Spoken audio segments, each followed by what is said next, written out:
beyond 9 p.m. I can't promise it'll be 2:30, but I think I think the plan tonight is to go from 9 till 12 to see some of the key venues and hear direct from the operators. We did that for the music inquiry, and it was these MPs really want to support the music industry, but just don't have, they're working early. They don't have day-to-day contact with these venues or this industry, and it really helped to close the gap. So I hope that's what happens tonight. I hope we don't have to stay up all night to close the gap. To gather today and to pay respects to all elders, past, present, and emerging. I'd also like to thank you for the invitation to speak today, this morning, and present at this Creating Vibrant Cities After Dark, a very important conference and gathering. And I people to learn instruments and be part of the greater music ecosystem. I grew up playing the drums, so I'm very conscious of noisy instruments and how difficult it is to have them in apartments. And so we've created, as part of our library, a music room that children or adults can come and rehearse in. They can book it for half an hour or an hour for a very low rate. And we have children coming to practice their trumpets for half an hour each week in the music performance. Post-election, and with the recently announced inquiry which has been referenced today. But there are parts of it that go into New South Wales, and I think that the one message I would have is that the great advantage of forums like this is to kind of learn, exchange ideas, and so. But my narrative is Sydney's focus, because I think, as I'll come to, it's a once in a generation opportunity, and if you don't take away anything, my message to industry is let's not stuff this up. Thought I'd take the opportunity to speak to you about Canberra's transformation. For many people, their impressions of Canberra perhaps formed by their Year 6 primary school visit, possibly in the depths of a Canberra winter, and it's not necessarily the most positive perception that they are left with. My message today is that through a deliberate and long-term consistent approach to policy development and to change, a city can turn around both its reputation and its economic fortunes, and there is no doubt that Canberra's story perfectly illustrates that consistent policy-making approach. Folks, this is Patrick Donovan from Music Victoria, CEO. Pretty impressive title. How are you doing today, mate? I'm great, thank you. I'm also a lead singer of a rock band, which is a more impressive title. Wow, man of many talent. That's something we need, right? It's bringing rock music back into not just Melbourne, but Sydney and around the whole state. And I think you're here today for the last 3 days. How impressive is this particular event so far? It's been really interesting. I'm really interested in what councils and events are doing around the country. Every state is different, so I'm really interested to hear about winter in Tasmania, what's happening in Canberra, what's happening. There's people here from Queensland running crab festivals. So, Crab Festival? Is there such a thing? Crab Festival? I want to go to the crab festival. So I don't know. It makes me feel like I'm travelling around Australia in a couple of days, and it's great to hear all of the great things that are going on, and basically making most of what's unique to your area. And Australia is such a diverse country, and it's interesting how people celebrate their uniqueness. Similar to the crisis you've had with the lockouts a couple of years ago, and we met our crisis sort of head on a bit more quickly. So we rallied, and the music fans and musicians all got together and marched down the street. 20,000 people. So a massive protest in Melbourne. Massive protest. So 2010 it was called the Slam Rally, Save Live Australian Music, and we walked down the street behind a flatbed truck with a band playing Long Way to the Top If You Want to Rock and Roll. Love that. AC/DC Ring. You love AC/DC, Akadaka all the way. On the anniversary of when they did the film clip there, and petition on the steps of Parliament. So basically we stood up for what we love down there, and we basically got the government to write an accord, repealed some of those laws, and now that was about the time Music Victoria started. What about for up-and-coming young artists? I mean, I deal with a lot with them through 89.3 FM and also through Hey Ya TV. What would be one word of advice to up-and-coming artists? What do they need to do to get themselves out there a bit more? Yeah, well, so Music Victoria is in Victoria, obviously. There's a Music New South Wales. There's one in every city, and it's basically a a peak body for musicians, and it runs a lot of professional development, networking opportunities. It has amazing resources. So I urge every musician out there to join up to your peak body and get involved with your peak bodies, because they basically run programs, they have grants, and they have tips and resources, everything you need to know. I suppose the really big thing is get out and about, go and see as many bands as you can, because once you become friends with other bands, they might give you a support slot, and then you go and support their bands. That's the big thing about Melbourne. My name is Isabella Venta, and I am owner and director and creator of Escapemate, which is an escape game, a puzzle-solving group activity.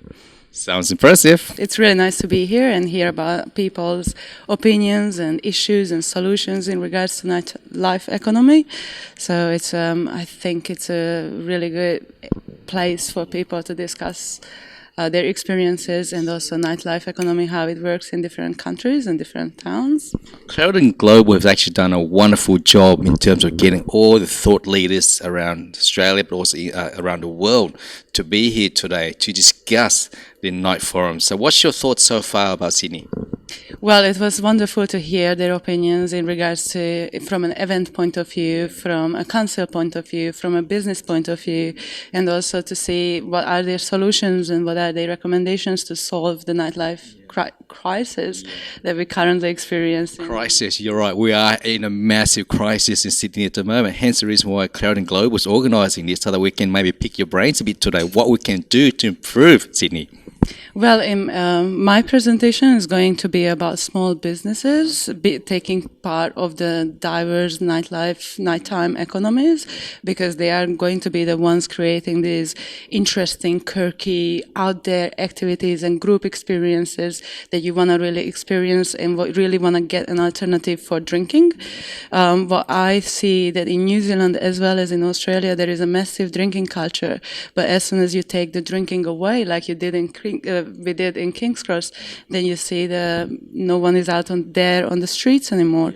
But if you engage with even fitness facilities, or you help businesses, small businesses, to create a friendly environment for them to take their business there and start up providing their group activities, that is going to draw people onto the street. And most active nightlife consumers are millennials.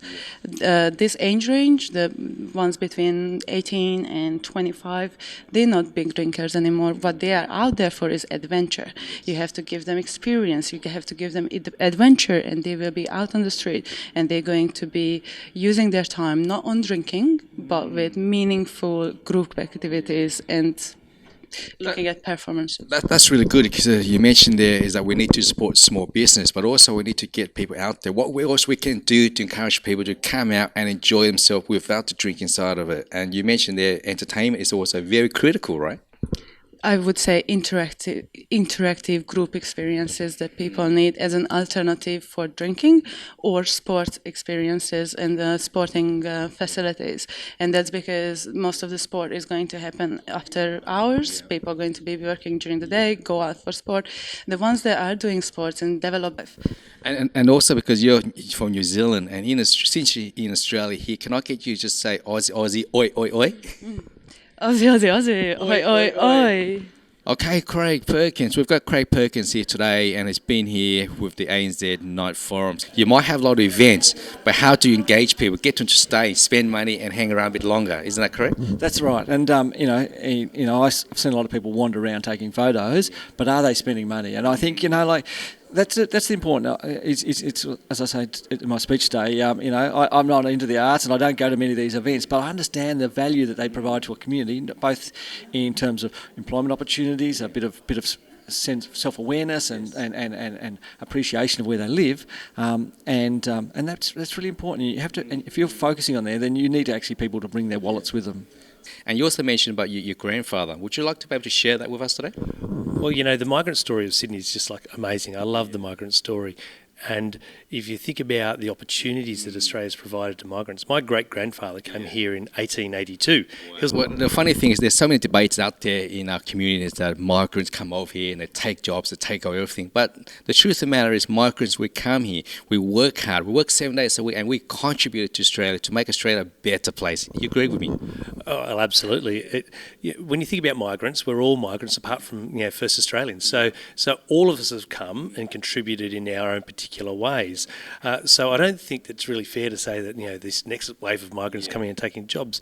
Look, migrants work hard. We know that. They often come from backgrounds in which they're looking for a better opportunity. They work 7 days. The first thing they want to do when they get here is to buy a house and pay it off and then make a better life for their family and for their children. Because they want to be able to save money so that they can give their kids a future, like you and I today. You're a counsellor for Town Hall here. Fantastic job. Congratulations. And I'm in media.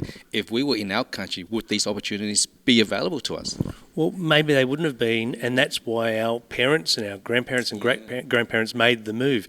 The opportunity in Sydney... Now, Clarendon Global have actually got all thought leaders and all the leaders around Australia and international to be here today to talk about what else we can do to support maybe entrepreneurship and also bring life back here. What's your thoughts on that?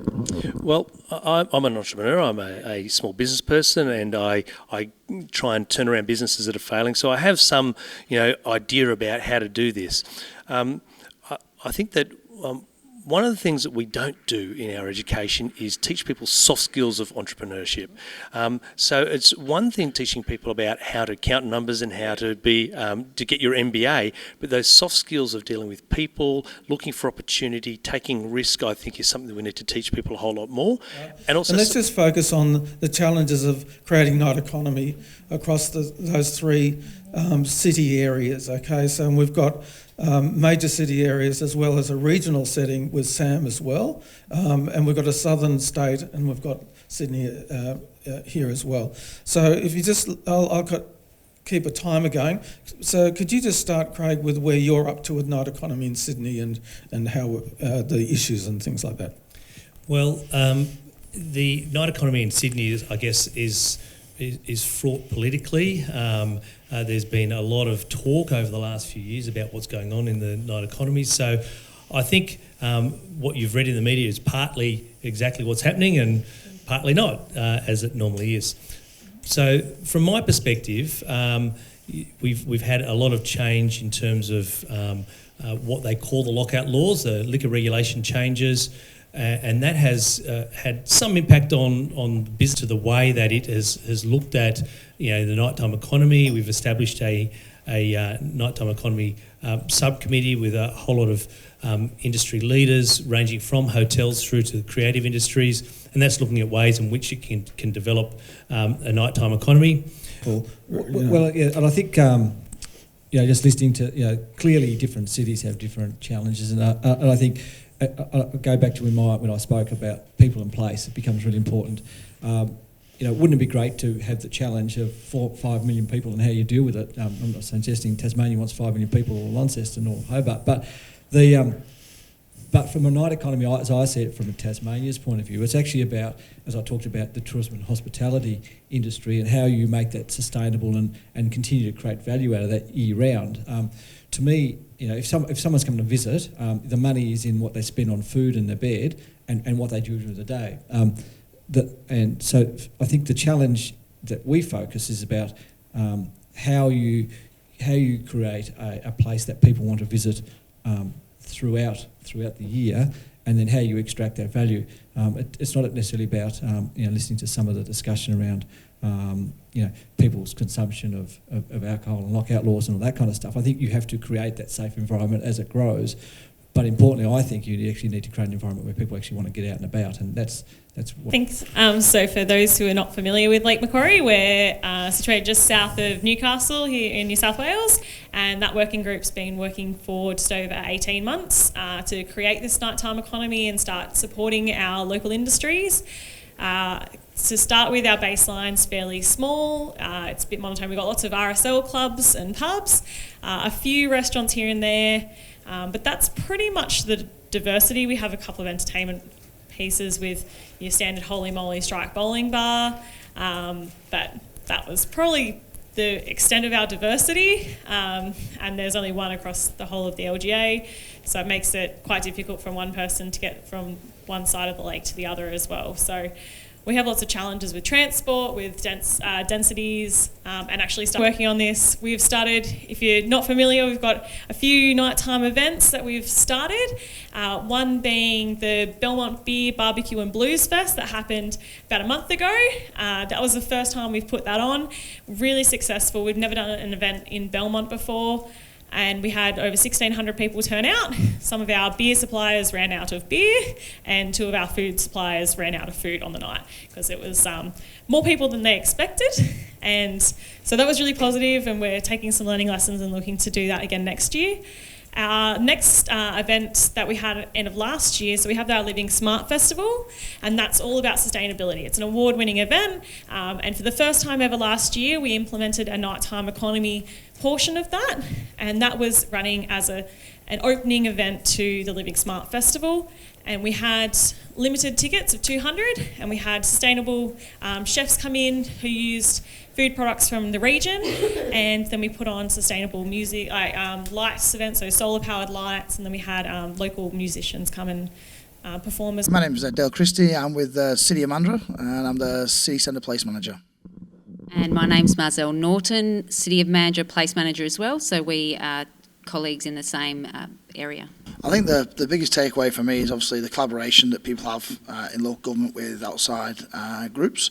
And we've started this process probably 12 months ago working on place activation, and I think we're pretty much on the right track, which is good. I've got a real interest around engaging with our landowners and how to get them to contribute and how to get businesses to contribute so it's not so local government focused. So our masterclass that we did on Wednesday, that was great in the sense of getting an understanding of how we might approach that. That was probably my favourite. The other thing is just being in Sydney and checking out your small bar scene and Vivid and getting a sense of how to use lighting as an activation. I actually liked the masterclass with the cards that's on a table. Joe did that, and I thought that's really impressive. So which card did you pick out from that? Well, so because we both picked similar pictures that had just a couple of macaroons, and it was more to do with the fact that we have a limited nightlife and a night economy at the moment, so there's not many offerings. And and there was something around colour and vibrancy in there because it was colourful, but I can't remember that bit. A lot of people say that WA is so far from the rest of their cousins like Sydney, Melbourne and that. Do you agree with that? Oh, I don't. In today's world, no. I think with technology today and air travel, not really. It's very much an eastern states opinion that WA is a long way away. It's not actually. It was a 3-hour flight over here. It's a 4-hour flight back, and you know what? It's a booming city now, Perth, and the outer city's doing really well. So now I encourage people to get over there and see it. Yeah.